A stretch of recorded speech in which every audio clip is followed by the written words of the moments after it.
Hugo, wat leuk dat je er bent hier. Fijn dat ik hier mag zijn. Het is een eer. Nou, ik ben ontzettend blij om je hier in het Van Gogh Museum te mogen ontvangen. Bij onze nieuwe tentoonstelling De Aardappeleters, Misser of Meesterwerk. Ja.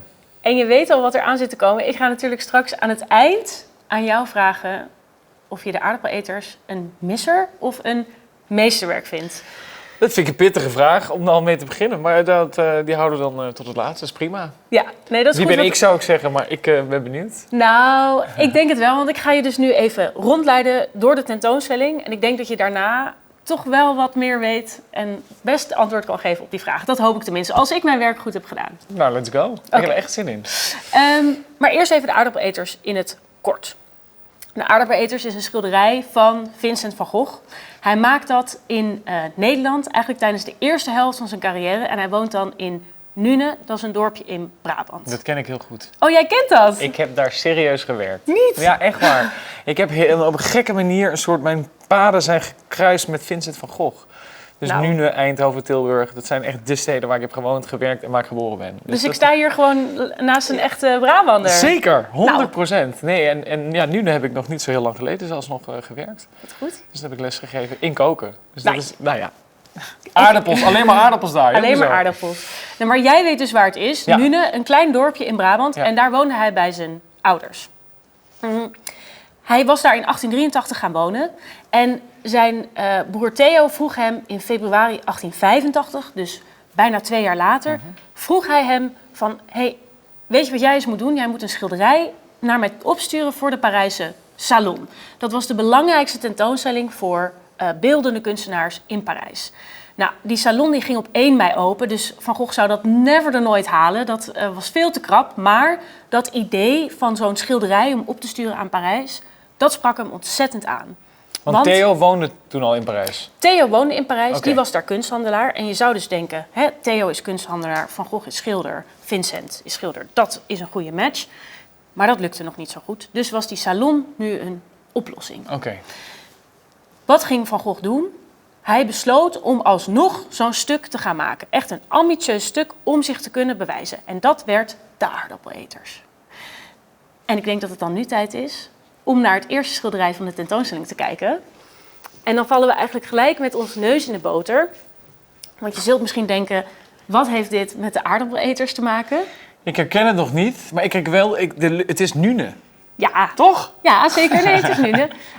Dit is, zoals Van Gogh het noemde, de hut. Dit is de boerenwoning waar de familie De Groot van Rooij woonde.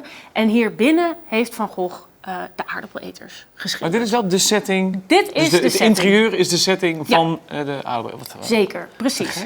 En je moet je voorstellen, dit was een boerenwoning, soort 2 onder 1 kap. 2 gedeeltes met een gedeelde schoorsteen. En achter de rechtervoordeur, daar vond het allemaal plaats. En ik denk dat je hier heel goed Van Goghs intentie, dus wat hij met zijn schilderkunst wil, kan voelen en zien. Want wat wil hij nou? Hij wil een schilder van het boerenleven zijn. En daarom kiest hij ook voor zo'n boerenthema voor De Aardappeleters. Dus hij wil zich ook naar Parijs toe presenteren als schilder van het boerenleven. En dat deed hij niet zomaar. Hij had namelijk een paar belangrijke voorbeelden die hem enorm inspireerden. En dat waren ook schilders die dat landleven vastlegden op een realistische manier in hun schilderijen. Maar niet alleen het landleven, ook de boerenmaaltijd. Verschillende tafelsetting, ja. Ja, dus eigenlijk is die boerenmaaltijd een hartstikke populair motief in de 19e eeuw. Hier zien we een voorbeeld van de schilder De Groe. En Van Gogh heeft dit schilderij gewoon zelf gezien in Brussel. Dus net als dat jij en ik ervoor staan, heeft hij er ook voor gestaan en dit schilderij bewonderd. Maar als inspiratie dan? Of wat? Of gewoon Absoluut. Ja, dus dat is wel bizar. Die gedachte dat hij zelf ook hier stond te kijken. ja, hij stond hier zelf ook te kijken. Nou, en als hij met die aardappeleters bezig is, dan schrijft hij even daarvoor, zegt hij, ik denk meer dan ooit aan De Groe. Dus dit is echt een belangrijke inspirator voor hem bij het maken eigenlijk van de keus. Hè? Van, ik ga ook zo'n boerenmaaltijd schilderen. En ik denk dat het dan nu tijd is om jou ietsje meer te gaan vertellen over zijn schildertechniek. Want ik kan me voorstellen dat je denkt, die Van Gogh die schilderde niet zoals De Groe. Nee. Oh, wauw. Ja, we hebben hier al even een sneak preview. Wauw, ja, maar dat is hem wel. Dit is hem. Ja, zeker. We gaan er straks echt voor staan. Magisch. Maar we kunnen al even naar het schilderij kijken. Te gek. We staan hier bij allerlei stillevens van kopjes, kannen, flessen, maar ook groente en fruit. Dat is eten, ja. En hij maakt die omdat hij heel erg aan het experimenteren is met kleur. Van Gogh heeft natuurlijk het meeste zelf geleerd en dat haalt hij dan uit handboeken. En hij kreeg een handboek opgestuurd van een meneer die heette Blanc. En die had het enorm over kleur. En vooral over complementaire kleurcontrasten. Nou, en misschien heb je daar zelf wel eens van gehoord. Dat zijn kleuren die elkaar versterken. Dus bijvoorbeeld groen en rood of paars en geel. Dat zijn kleuren, als je die naast elkaar zet, dan gaat het echt werken. Ik weet niet of je daar dat zelf wel eens hebt. Met kleding of je interieur of misschien in de keuken. Bij mij is het met eten, ja. Met de keuken, hè? Ja, tuurlijk. Okay. Ja, dus dat is waar ik dagelijks mee bezig ben. We noemen het dan deels setdressing. Dus dat je ingrediënten mooi in beeld liggen voordat ik ze ga bereiden. Ja. Dan ben ik al bezig met kleur en compositie. En op een bord helemaal. Dat is echt mijn schilderij. Dat is echt, dan ga je inderdaad werken met kleur en contrast en kijken wat werkt. En de onderkant van een bord en nooit met wit werken. En, ja, en dat is dus eigenlijk wat hij hier ook doet. Hij creëert ook stillevens voor zichzelf om zo te kunnen oefenen met die kleuren en die combinaties te gebruiken. En die gaat hij ook toepassen in de aardappeleters. Eigenlijk omdat hij dus met dat schilderij precies wil laten zien welke technieken die allemaal beheerst. Hij was niet alleen bezig met kleur, maar ook enorm met licht-donkerwerking. En dan gaan we hier naar de overkant. Dat zie ik daar ook al, ja. Want de aardappeleters is natuurlijk het is een schilderij waarbij het lichteffect centraal staat. Er is die olielamp die hangt en dat is de centrale lichtbron in het schilderij. Dat kiest hij dus heel bewust, maar hij is nog even aan het twijfelen. Want eerder denkt hij, misschien moet het niet een avondeffect zijn met zo'n lamp, maar misschien moet het een daglichteffect zijn. En dan gaat hij deze schilderijen maken, dus met een tegenlichteffect. Dus hij zet zo'n figuur tegen een raam aan. En dat is best heel erg moeilijk, eigenlijk om te kijken van hoe werkt dat nou, zo'n tegenlichteffect. En dat is waar hij uiteindelijk niet voor gaat. Dus hij denkt, nee, voor die aardappeleters, ik ga voor een avondlichteffect. En dat wordt die olielamp die we allemaal zo goed kennen. Maar al deze werken, dus dit die we nu al zien, dat is voorwerk voor een schilderij? Nou, je moet je zo voorstellen, in Nune is hij enorm aan het oefenen met van alles. Maar hij weet de hele tijd eigenlijk nog niet dat Theo hem die vraag gaat stellen. Maar hij is enorm aan het oefenen. Überhaupt met gewoon die technieken. Om beter te worden. Want hij is eigenlijk pas net een paar jaar begonnen als schilder. Heel laat, op zijn 27e. Ja. Dus hij moet echt nog oefenen. Hij heeft niet jarenlang op een academie gezeten of van allemaal mensen les gehad. Dus hij moet zichzelf verbeteren. En als dan uiteindelijk die vraag komt van Theo van stuur eens wat op, dan kan hij al die ervaring gebruiken om dat in zijn schilderij te laten zien. Nou, en over oefenen gesproken. Hij oefende niet alleen met stillevens, maar ook met boerengezichten. Of zoals hij het noemde, studiekoppen. Want deze schilderijen had hij nooit bedoeld om zomaar tentoon te stellen. Dit waren echt oefeningen. Die had hier nooit mogen hangen. Nou, van mij wel. Maar van hem niet. Ik denk sowieso niet dat hij dit zo voor ogen had. Maar inderdaad, dit zijn dus, zoals hij het noemt, studiekoppen. Dus schilderijen van boerengezichten. En hij is hier enorm aan het oefenen. Dus met kleur, met verftoets, met allerlei licht-donkerwerking. Die witte muts, dat vond hij een ontzettend interessant object om vast te leggen. En je ziet eigenlijk dat al die schilderijen heel verschillend zijn. Dus hij is elke keer weer een beetje iets anders aan het uitproberen, iets anders aan het oefenen. En hij zegt dus zelfs dat hij 40 of 50 van dit soort schilderijen wil maken. En dat doet hij ook. Dus hij is echt enorm gedreven om... Maar eigenlijk, niet oneerbiedig bedoeld, maar kladjes. Dat is gewoon oefeningen. Ja, voor hem is het oefenmateriaal. Zeker. Maar Nou, wel heel goed gelukt. Nee, zeker. Toch? Nee, zeker. Niet zeker. allemaal, maar sommige wel. En er zit wel echt verandering in, ja. Ja. Van heel grof naar fijn. En, Nou, en hier staan we eigenlijk bij twee best wel bijzondere, want deze 2 personen kunnen we terug herkennen op de aardappeleters. Oh, En van haar weten we zelfs de naam. Dit is Gordina de Groot. Zij woonde met haar familie, de familie de Groot van Rooij, in de boerenwoning die wij helemaal aan het begin hebben gezien. de hut. De hut, zoals Van Gogh hem noemde, zeker. En we weten dit omdat Van Gogh in een van zijn brieven haar schetst en ook haar naam noemt. Dus we weten dat zij het is. En Te gek. naast haar hebben we een boerenjongen. En die zit links aan tafel. Zij zit achter de tafel en hij zit links naast haar. En ook hem herkennen we op de aardappeleters. Familie, Ja, dat weten we niet. broer, Dat zou best... minnaar.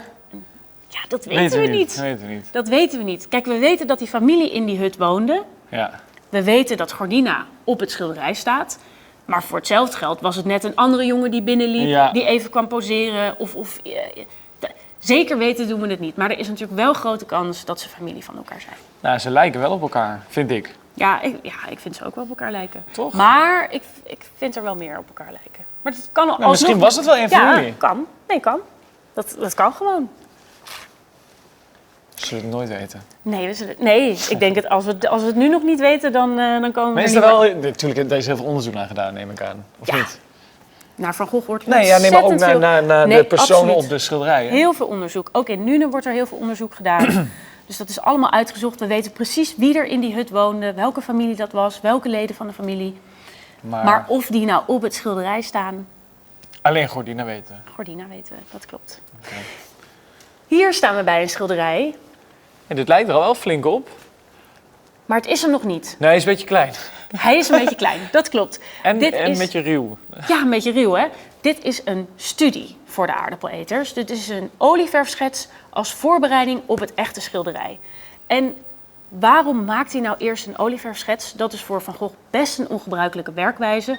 En ook dat is weer helemaal met het idee van die meesterproef die voor Parijs bedoeld was in zijn hoofd. Dus hij wil echt laten zien wat hij kan. En hij besluit dus af te wijken van zijn normale werkwijze en een academische werkwijze te gebruiken. Dat betekent dat je allemaal studies maakt en schetsen. En aan de hand van die studies die je ter plekke hebt gemaakt, ga je in je atelier met al die dingen bij elkaar eigenlijk de uiteindelijke compositie samenstellen. Dus dit is een van de eerste schetsen en dan met verf die hij maakt. Je ziet dat hij zich ontzettend richt op lichtval, lichtdonker en de gezichten zijn nog helemaal niet uitgewerkt. Nee. En er is nog een verschil. Er zijn 4 personen in plaats van 5. En die 5e persoon, laten we die eens gaan bekijken op het echte schilderij. Want daar zijn we dan eindelijk. Ja. De aardappeleters. Dit is toch wel wat uitgewerkter dan... Hier zit iets meer detail in, ja. Ja, vind jij het ook? Ja. Ja. Een boerengezin aan een maaltijd boven een dampend bord van aardappelen met 1 centrale lichtbron. Die vlam is echt het felste element op het doek. En je ziet dat er ook koffie wordt geschonken. Is dat iets wat jij ook doet? Ik zit er net naar te kijken, maar ik vind het een hele gekke combi. Maar ja, er staat natuurlijk niet heel veel voorhanden, maar om aardappels te serveren met koffie. En hier is er nog een tweede pot.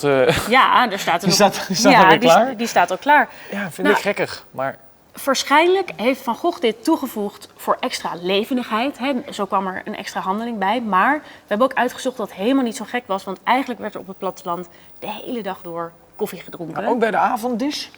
Ja, ik vind het ook raar. Gekkig. Maar ja, er waren ook alleen maar aardappelen. Tegenwoordig, Ja. ik neem aan dat jij iets uitgebreider kookt, toch? Ja, anders zou mijn werk wel veel makkelijker zijn. Ja. Nee, als dit de standaard zou zijn, nou, dan ben ik snel klaar. Ja.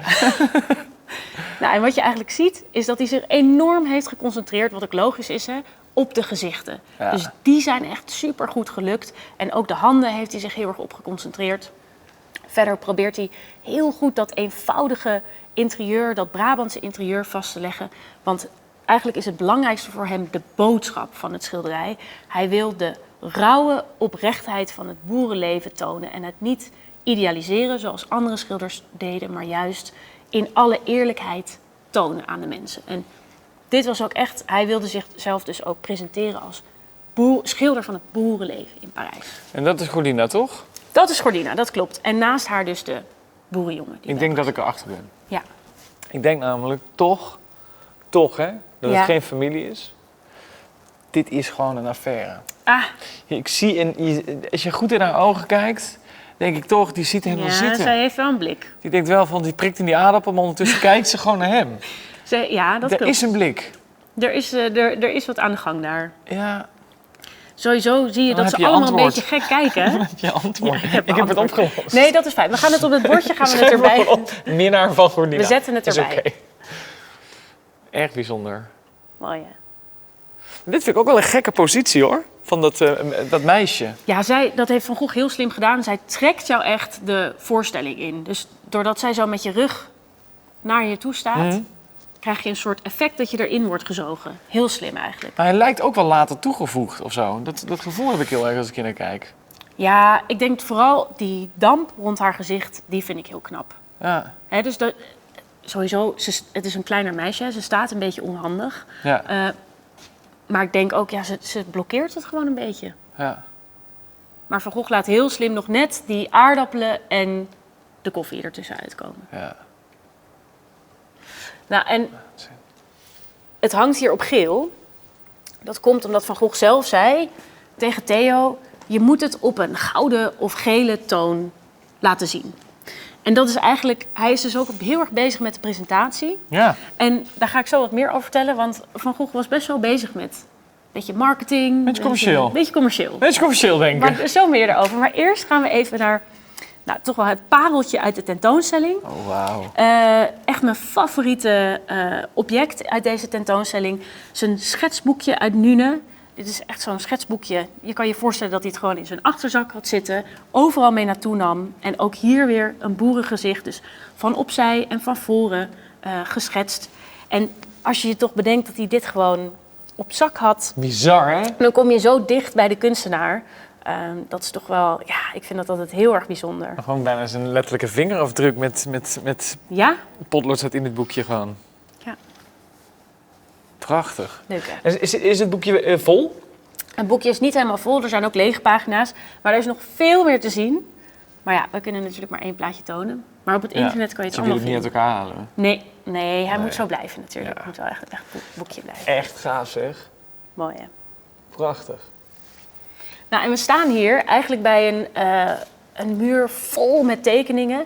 En het zijn allemaal voorbereidende studies, schetsen, oefeningen. Je ziet dat die... Dit is wel echt voor de aardappeleters. Dit is echt voor de aardappeleters.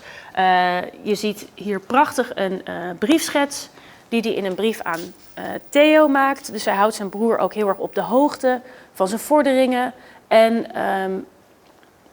Het is al een hele goede schets, want dit is echt wel bijna het final work, toch? ja, dit is vlak daarvoor. En hij schrijft ook in deze brief, zegt hij dan, ik geloof dat er wel leven in zit. En dat was echt belangrijk voor hem. Hè? Dus hij denkt nu dat hij er echt in geslaagd is om iets te bereiken met zijn schilderij. En dit is dan vlak voordat hij de uiteindelijke versie gaat maken.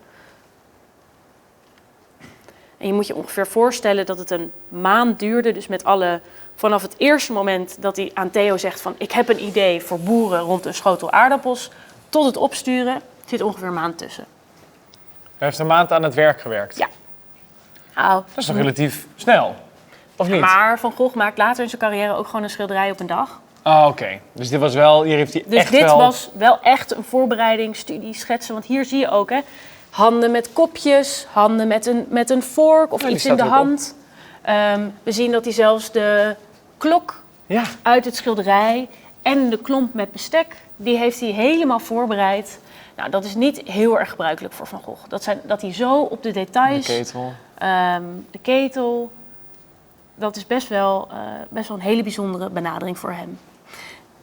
Maar na die maand, dan is het eindelijk af. Ja. Hij heeft ontzettend veel haast. Het is nog helemaal nat, dat schilderij. Dus hij stuurt het in een platte kist naar Theo, omdat die verf nog helemaal nat is. Naar Parijs. En dan hoopt hij natuurlijk op succes. Maar dat blijft uit. Want wat gebeurt er?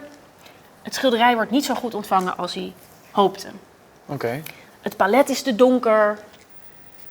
Het is niet een erg aantrekkelijk schilderij. En je kan je ook voorstellen, intussen waren er al impressionisten in Parijs. Werd er nieuwe moderne kunst gemaakt. En wat Van Gogh in Nune deed, ja, dat paste daar niet zo goed in. Het was eigenlijk al een beetje achterhaald. Ja, het was... Old school. Het was een beetje old school en een beetje te modern. Het was het gewoon net niet. Nee.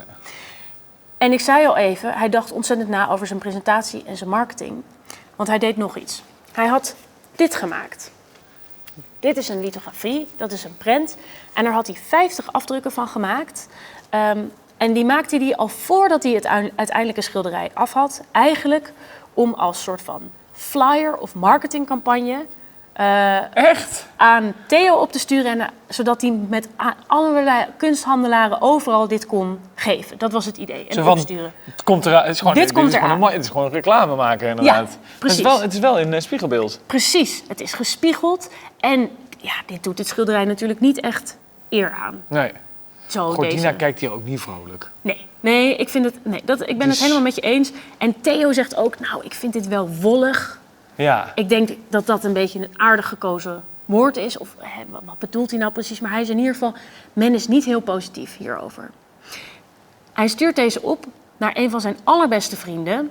Dat is ook een schilder. Maar wacht even, sorry. Dus hij heeft flyers gemaakt, laten we het even zo noemen. Posters. Prenten. Prenten. Ja, prenten. Voor nu zou het posters zijn. Ja. En dat heeft hij rondgestuurd. Zo van, jongens, dit gaat eraan komen. Maar Ja. het is natuurlijk gewoon één werk. Het is één werk. Het is niet dat hij zegt, nou, jullie krijgen alle 50 één. Nee. Dus hij heeft hiermee gehoopt van dat één handelaar of één iemand zegt, nou, weet je, laat maar komen. Dat is precies wat hij hoopt. Hij hoopt dat er een handelaar is die zegt, oh, goh, Kom maar door. dat wil ik tentoonstellen en dat ga ik verkopen aan mijn klanten. Oh. Maar dat gebeurt niet. Het wordt nergens tentoongesteld, het werk. En het belandt onverkocht boven de schoorsteenmantel van Theo in Parijs. Maar veel erger nog, ik had het al even over die vriend. Dus ook een schilder, Anton van Rappard. En hij werkte die ook soms mee samen in Nune. Hij dacht, die moet mij vast begrijpen. Hij stuurde die lieten op en wat gebeurde er? Van Rappard had genadeloze kritiek. Die was super hard voor hem. Die zei, wat heb je nou gedaan? Hoe kun je zo schilderen? Die figuren zijn helemaal mislukt. Je palet is niet goed. Het is niet geloofwaardig. Maar Van Gogh, die blijft super standvastig. Die gelooft echt in zichzelf, maar ook in zijn schilderij. En die zegt, nee, je begrijpt het verkeerd. Ik heb juist super veel aandacht besteed aan de gezichten en aan de handen. En die zijn wel gelukt. En het gaat mij om de boodschap. De boodschap van het boerenleven. En dat is veel belangrijker dan de technische perfectie. Dus hij vergeeft zichzelf de fouten, omdat de boodschap van het schilderij zo geslaagd is in zijn ogen. Maar ja, dat was dus niet zo'n goede afloop voor Van Gogh. Maar goed, hij is er dus gewoon hij was er heel erg content mee. Dit was gewoon zijn... Ja, dit was zijn, wat we al eerder hebben gezegd, zijn meesterproef, zijn werk waarmee hij aan de wereld kon laten zien, kijk, dit is de kunstenaar die ik ben Ja. en mijn werk moet je gaan kopen. Maar zo ging het niet. Nee. Maar wat heel leuk is, ondanks alle kritiek, ondanks dat het geen succes is, blijft hij dus enorm in zichzelf geloven. Want een paar jaar later, en dan is hij al lang, we weten, op een gegeven moment gaat hij naar Zuid-Frankrijk, gaat hij zonnebloemen maken, frisse kleuren. Die lukte wel. Hele andere schilderijen, maar dan zegt hij, die aardappeleters, dat was après tout het beste dat ik maakte. Maar had hij toen al wel bewust succes met bijvoorbeeld de zonnebloemen en met de Nee. Dat liep ook nog niet helemaal lekker. Maar hij was toen wel al helemaal veranderd van schilderstijl. Dus Ja. je kan je voorstellen dat je dan, als je zo kleurrijk bent gaan schilderen, dat je dan denkt, nou, inderdaad, die aardappeleters, ik snap wel waarom dat niet helemaal gelukt was. Nee, hij vond nog steeds, dat is een van mijn beste werken. En dat vind ik toch wel erg leuk aan Van Gogh. En nu maken we even een klein sprongetje, want we zijn nu 5 jaar later, 5 jaar na het schilderen van de aardappeleters. Ja. Dat is ook gelijk het einde van zijn carrière. Want hij heeft maar 10 jaar als schilder gewerkt en hij is op zijn 37e overleden. Dat is eigenlijk een hele korte carrière. Maar dus 5 jaar later zit hij in een inrichting in Saint-Rémy-de-Provence in Zuid-Frankrijk.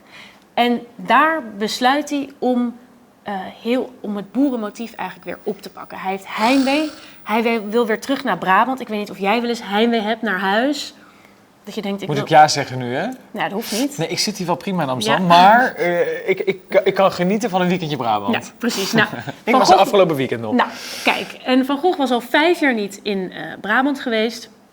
Dus die had heimwee en die was op zoek naar geborgenheid. En dan pakt hij gewoon 5 jaar later opnieuw precies dit thema weer op. Maar zelfs bijna het schilderij zelf. Bijna precies, hè? Ja. En je ziet ook dat hij allerlei details uit Brabantse interieurs toevoegt. Dus we zien een soort bordjes op de schoorsteenmantel. Ja.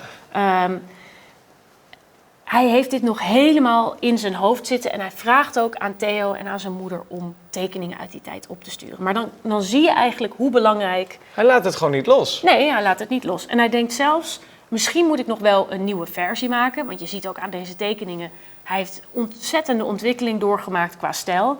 Maar van een nieuwe geschilderde versie komt het niet meer. Maar hij maakt wel deze tekeningen. En ik denk dat dat wel heel mooi is. Dat laat toch wel zien hoezeer dit voor hem een belangrijk onderwerp blijft tot het einde van zijn carrière. En wat ik altijd heel leuk vind, als Van Rappert hem al die kritiek geeft, dan zegt hij, ik maak wat ik nog niet kan om het te leren kunnen. Dus hij zegt, ik ben gewoon nog aan het leren. En ik denk dat dat wel een heel mooi idee is om mee te eindigen. Zeker, maar hij heeft dus zijn laatste maanden van zijn leven, is hij nog bezig geweest hiermee. Ja. Hij had het idee om misschien zelfs het werk opnieuw te doen, maar toch heeft hij zijn leven toen beëindigd. Ja, een aantal maanden later beëindigde hij zijn leven. Maar hij zat hier ook in een inrichting. Hij had het ontzettend moeilijk. Ja. Het was natuurlijk geen eenvoudig leven voor hem als kunstenaar. Goh, hij zou het toch eens moeten weten, hè? Ja, Dat we weer een hele tentoonstelling om dat ene schilderij hebben nu. Nou, ik hoop... Wij gaan even naar boven, want ik heb nog een kleine verrassing voor je. Maar dan weet je ook welke vraag er aankomt, hè? Oké, ik ga me voorbereiden. Ik ga me gewoon voorbereiden op die ene vraag. Meesterwerk? Okay. Ik vind het een lastige vraag. Ik ga nog even denken. Dit is hem. Ja, we hebben hem nagebouwd. Ja, we dachten, doe eens gek. Wauw. Dus het is een soort maquette. Maar er is één plek die we wel helemaal echt hebben gemaakt, zoals het schilderij. Dus misschien moeten we daar even naar gaan kijken. Ik ben benieuwd. Nou, echt te gek. Dit is te gek. Leuk, hè? Mag ik in? Ja, je mag er gewoon in. Je mag ook alles aanraken hier. Je mag gaan zitten zelfs. Dan ga ik even de rol van Gordina opnemen. Ja, dat is goed. Dat is goed. En ben jij... Gordy. Ja, Gordina. gezellig. Nou, ik doe er even een kopje bij. Gaaf gedaan dit, zeg. Leuk, hè? Allemaal met ene schilderij. Ja, hier krijg je toch wel een beetje dat gevoel van hoe het was en hoe klein het eigenlijk was. En dat hij zo daar dan bij dat gezin zat te schilderen. Dat wilden we wel heel graag nabootsen. Maar Super cool gedaan. ik ben me natuurlijk... En je hoort ook trouwens, allemaal geluidseffecten. Ik hoorde net al kippen. Ja, kippen. Je hoort soms ook geitjes. En de klok gaat af en toe af. Toch voor dat echte gevoel. Maar ik ben natuurlijk heel benieuwd. Wat vind je van de schilderij? Vreselijk. Vreselijk. Nee, nee joh, dit is toch gewoon... Alleen al... Kijk, dan op school zeggen ze toch wel eens... Nou, voor de effort krijg je al een whatever. Ja.